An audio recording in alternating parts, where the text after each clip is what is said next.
Ready to explore and reveal? Dive into today's question and uncover the answers together. To reduce ear fatigue with AirPods, adjust the sound settings on your device. Lower the volume to a comfortable level and utilize the Reduce Loud Sounds feature available in the sound settings. This limits the max volume and can help prevent damage to your hearing over time.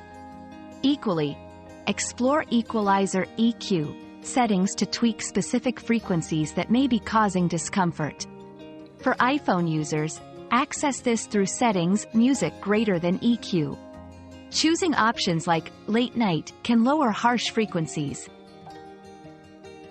We've quenched today's curiosity, but there's always more to learn. Keep the curiosity alive by subscribing and joining us for our next adventure.